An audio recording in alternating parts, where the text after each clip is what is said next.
My name's Alistair McConnachie. It's the 11th of September 2013 and we're here today in Stirling. And it was on this day in 1297 when William Wallace fought the army of Edward I and won the Battle of Stirling Bridge. What we're going to do in this video is to introduce you to the Unionist view of Wallace, which was taught in schools in the 19th and much of the 20th century. It's a view which sees Wallace as a key figure in our evolution towards a united kingdom. Someone who is part of the great British Pantheon of heroes, placed firmly within a British, not just a Scottish context. One who embodies the great British spirit of liberty. The Wallace Monument was built by Unionists who saw Wallace as such a man, and it was a view held by the English too.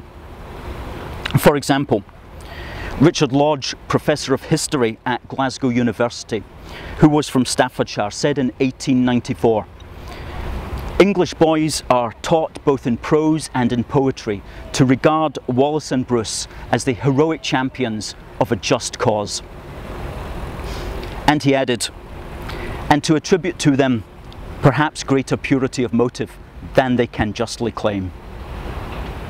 The just cause was to fight against what was regarded as an alien French and Norman Plantagenet monarchy. The poet and dramatist Joanna Baillie said, for example, in 1851, "England as well as Scotland, under divine providence, may owe its liberty to Wallace. For had the English crown at so early a period acquired such an accession of power, it would probably, like the other great crowns of Europe, have established for itself a despotism which could not have been shaken." Wallace had saved not only Scotland, but also England from dictatorship. This was Wallace not only as a champion of liberty, but also as an early British constitutionalist.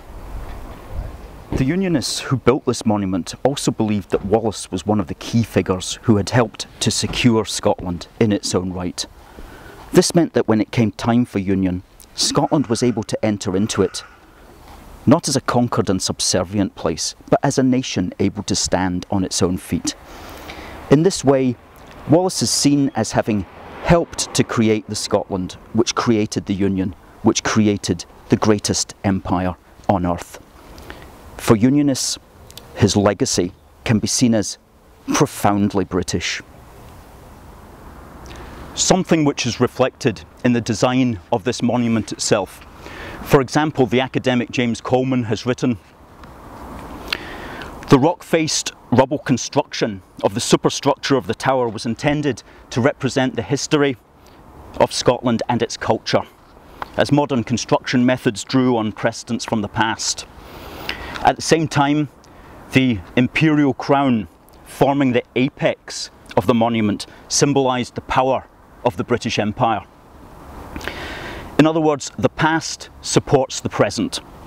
The legacy of Scottish history is crowned with the achievements of the 19th century, all combined into a sturdy and harmonious whole. That whole being both the Wallace Monument and the British Empire. Such a sentiment was explicit in the intentions of those who chose the design and were responsible for raising the funds for the monument's construction.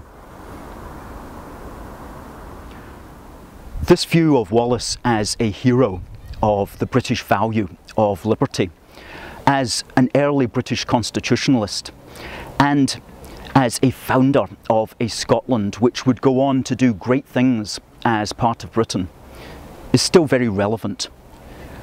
Rather than seeing Wallace as a divisive figure of separation, we can see him as how the Unionists of the past saw him, which is as a key figure in our evolution towards ever closer, ever more successful, ever more peaceful union.